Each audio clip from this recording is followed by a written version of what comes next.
कर्म करे किस्मत बने, जीवन का यह मर्म, प्राणी तेरे हाथ में, तेरा अपना कर्म, तेरा अपना।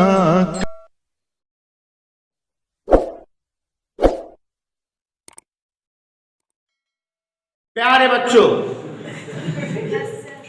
जैसा कि आप जान रहे हो, आप लोगों के सामने एक बहुत ही इंटरेस्टिंग और भावकाली चैप्टर रखना चाहता हूं। ऊष्मा स्थानांतरण,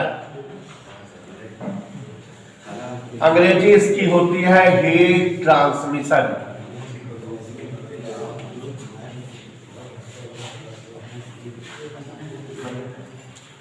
बच्चों छोरा यहां समझो थोड़ा सा, हमारे बीच आलोक के भाई भी आए हुए हैं, ध्यान देना। ऊष्मा स्थानांतरण, ऊष्मा का स्थान बदलते रहना, मतलब जैसे अभी यहां है फिर यहां आ जाए फिर यहां आ जाए, माने ऊष्मा का प्रवाहित होना, ऊष्मा का बहना, ऊष्मा का चलते रहना। बात समझ में आ रही है? ऊष्मा का चलते रहना, ऊष्मा का प्रवाहित होना, ऊष्मा का बहना ऊष्मी स्थानांतरण या ऊष्मी संचरण या ऊष्मी प्रवाह कहलाता है। कई नामों से इसको जाना जाता है, लेकिन ये होता कहां कहां है? दो जगह होता है। शिवांशु नमक पांडे, यहां ध्यान दो जरा। यहां अगर ये एक वस्तु बेटा 80 डिग्री सेल्सियस ताप पर है, दिस वस्तु is at temperature 80 degree Celsius means very गर्म, और एक और वस्तु ले लिए ये 10 डिग्री सेल्सियस ताप पर है, वेरी ठंडी। दोनों अगर संपर्क में लाए तो एक वस्तु से ऊष्मा दूसर की वस्तु में आएगी। पक्का पक्का? ऐसे ही अभय मौर्य, अगर ये क्षण आग में हम डाल दें, क्षण आग में डाल दे तो क्षण का एक सिरा उच्च ताप के संपर्क में है कि नहीं? तो ये वाला सिरा गर्म हो जाएगा कि नहीं? ये कौन सा सिरा कहलाएगा? तप्त सिरा, गर्म सिरा। बाकी इधर कैसा है? ठंडा। तो ऊष्मा तप्त सिरे से ठंडे सिरे की ओर आएगी कि नहीं? प्रवाहित होगी कि नहीं? तो ऊष्मा के प्रवाह या ऊष्मा के संचरण को दो तरह से समझाया जाता है। पूछो कैसे कैसे? ऊष्मा का एक वस्तु से, माने गर्म वस्तु से, ठंडी वस्तु की ओर, या शिवांशु एक ही वस्तु में तप्त सिरे से ठंडे सिरे की ओर प्रवाहित होना, चलते रहना, बहते रहना ऊष्मी संचरण या ऊष्मी प्रवाह या ऊष्मी स्थानांतरण कहलाता है। ठीक है ना? तो क्या बताया बेटा? ऊष्मा का एक वस्तु से दूसरी वस्तु में, ये बताया ना बेटा उन्हें सर? ऊष्मा का एक वस्तु से दूसरी वस्तु में या एक ही वस्तु में, एक वस्तु है, एक ही वस्तु में तप्त सिरे से ठंडे सिरे की ओर, ठंडे सिरे की ओर बहना या प्रवाहित होना क्या कहलाता है? ऊष्मी संचरण या ऊष्मी स्थानांतरण या ऊष्मी प्रवाह कहलाता है। ऊष्मा का, अब तो समझ आ जाना चाहिए, ऊष्मा का एक ही वस्तु में तप्त सिरे से ठंडे सिरे की ओर, गर्म सिरे से ठंडे सिरे की ओर, या एक वस्तु से बहना या प्रवाहित होना ऊष्मी संचरण या ऊष्मी प्रवाह या ऊष्मी स्थानांतरण कहलाता है। वस्तुओं में ऊष्मा तीन प्रकार से प्रवाहित होती है, माने ऊष्मी संचरण या ऊष्मी प्रवाह की कुल 3 विधियां सुंदरम तिवारी है। ऊष्मी संचरण की कुल क्या विधियां है बेटा? पहली विधि का नाम है चालन विधि, अंग्रेजी में कंडक्शन। ओके। दूसरी विधि का नाम है हिमांशु गुप्ता संवहन विधि, अंग्रेजी में कन्वेक्शन। साजिदान। तीसरी विधि का नाम है विकिरण विधि, रेडिएशन। साजिदान।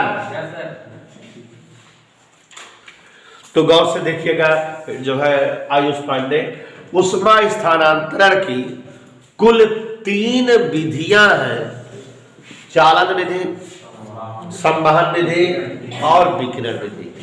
तीनों विधियों को हम लोग अभी एक्सप्लेन करेंगे, समझेंगे, लेकिन उसके पहले उन्नैसा जी जानिए, चालन विधि से उष्मा का संचरण केवल ठोस पदार्थों में लागू होता है।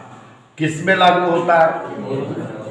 चालन विधि से उष्मा केवल किस प्रकार की वस्तुओं में चलती है या प्रवाहित होती है? माने जो धातुएं वगैरह होती है उनमें उष्मा का संचरण चालन विधि से संपन्न होता है। संवहन विधि से उष्मा का संचरण द्रव और गैसों में होता है। द्रव और गैसों में उष्मा इस विधि द्वारा, संवहन विधि द्वारा प्रवाहित होती है। समझ में आ रहा है? उष्मा का संचरण द्रव और गैसों में संवहन विधि से होता है और विकिरण विधि से सभी पदार्थों में उष्मा का संचरण होता है।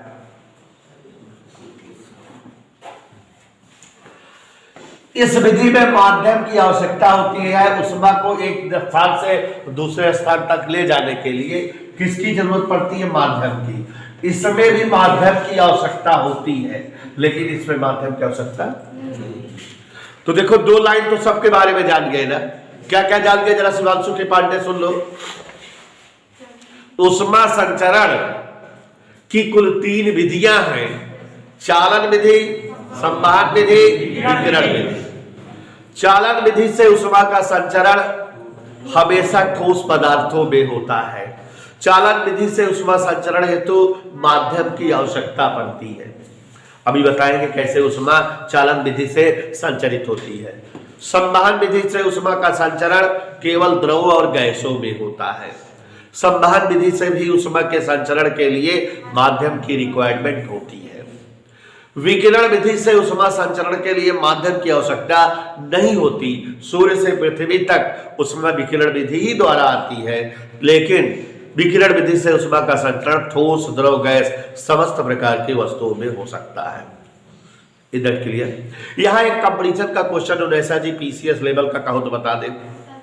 पूछा जाता है, पारे में उष्मा का संचरण होता है, 4 ऑप्शन दिया रहेगा, तो छांटना रहता है। यह टेक्निकल बात आ गई।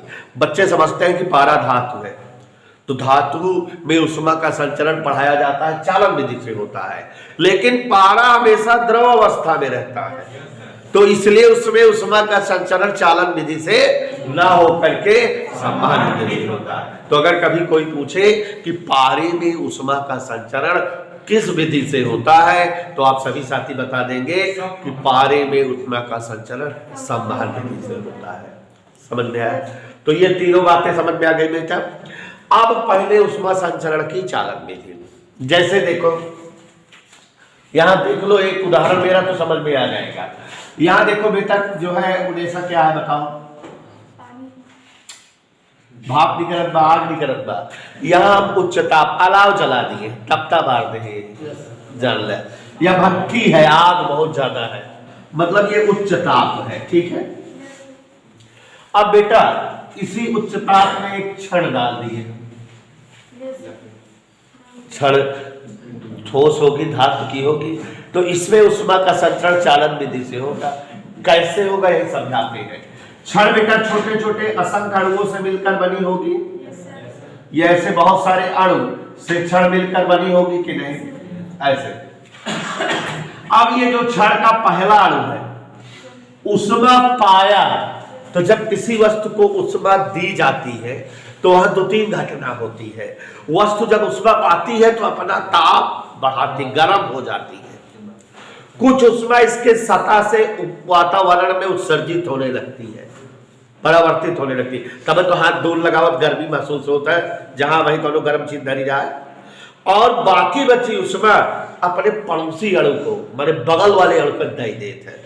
तो मतलब यहां अगर जो है क्षण का ये अणु जो उष्मा के संपर्क में है, अगर ये उष्मा पाया, मान लो ये उष्मा 100 कैलोरी पाया, कितनी उष्मा पाया, मान ले रहे हैं, तो जब इसको उष्मा मिलेगी तो क्या करेगा, कुछ उष्मा से अपना ताप बढ़ाएगा, कुछ उष्मा वातावरण में फेंकेगा, शेष उष्मा पड़ोसी अणु को ट्रांसफर करेगा।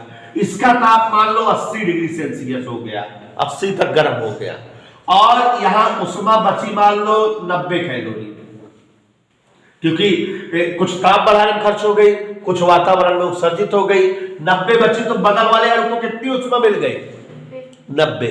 अब ये बगल वाला अणु भी अपना ताप बढ़ाएगा, लेकिन ये 100 कैलोरी उष्मा नहीं पाया है, कम पाया है उष्मा ना, उष्मा कम मिली है इसको कि नहीं, क्योंकि कुछ उष्मा का भाग इसका ताप बढ़ाने में खर्च हो गया, कुछ इसके पार्श्व किनारों से वातावरण में गायब हो गया, शेष बची बगल वाले को मिली है। तो बगल वाले अणु का ताप कम रहेगा, मान लो 77 डिग्री सेल्सियस पहुंच पाया, 90 कैलोरी की कुछ उष्मा इस अणु का ताप बढ़ाने में खर्च हुई, शेष बची उष्मा पड़ोसी को जाएगी, तो शेष बची उष्मा मान लो इसमें अब 85 कैलोरी आई, तो इसका ताप पहले वाले ताप की अपेक्षा कम रहेगा कि नहीं, मान लो इसका 74 है। ऐसे उष्मा एक अणु से दूसरे अणु से तीसरे अणु से चौथे अणु से पांचवें अणु से छठवें अणु से सातवें अणु से अंतिम अणु तक पहुंचेगी, और उष्मा रास्ते में खर्च होती जा रही है मार के अणुओं का ताप बढ़ाने में, यहां तक हो सकता है 10 कैलोरी पहुंच पाए, क्योंकि रास्ते में अणुओं का ताप बढ़ाने के रूप में उष्मा खर्च होती गई। तो इस अणु का ताप और कम रहेगा, मान लो जो है 12 डिग्री सेल्सियस तक है। तो यहां क्षण के समस्त अणु अलग अलग ताप पर है, उष्मा एक अणु से होकर अंतिम अणु तक पहुंच गई, संचरित हो गई कि नहीं। उष्मा संचरण की इसी विधि को चालन विधि कहते हैं, लेकिन अब इसको पढ़ी लिखी भाषा में समझाया जाएगा। ये तो हमने आपको उदाहरण दे दिया, तो समझो जरा, उष्मा संचरण की चालन विधि सबसे पहली बात केवल ठोस में लागू होती है। उष्मा संचरण की इस विधि से उष्मा के संचरण हेतु माध्यम की आवश्यकता होती है। उष्मा संचरण की इस विधि में उष्मा संचरण हेतु या संचरण के दौरान मार्ग के अणुओं का ताप बढ़ाने के रूप में अधिकतम उष्मा क्षय हो जाती है। जितनी उष्मा दी जाती है उसका कुछ ही भाग अंतिम सिरे तक पहुंच पाता है। याद हो गया दिमाग में? अब जब जो है किसी क्षण को उष्मा दी जाती है तो क्षण का जो अणु उष्मा के संपर्क में आता है, उष्मा पाता है, अपना ताप बढ़ाता है, कुछ उष्मा इसके किनारों से वातावरण में उत्सर्जित होती है, शेष उष्मा पड़ोसी अणु को स्थानांतरित हो जाती है। पड़ोसी अणु भी उष्मा पाता है तो कुछ उष्मा के भाग से अपना ताप बढ़ाता है, कुछ उष्मा इसके किनारों से वातावरण में उत्सर्जित हो जाती है, शेष उष्मा इसके पड़ोसी अणु को स्थानांतरित हो जाती है। और उष्मा इस प्रकार जो है प्रत्येक अणु से होते हुए अंतिम अणु तक स्थानांतरित होती है। उष्मा संचरण की इसी विधि को चालन विधि कहते हैं। उष्मा संचरण की इसी विधि को चालन विधि कहते हैं।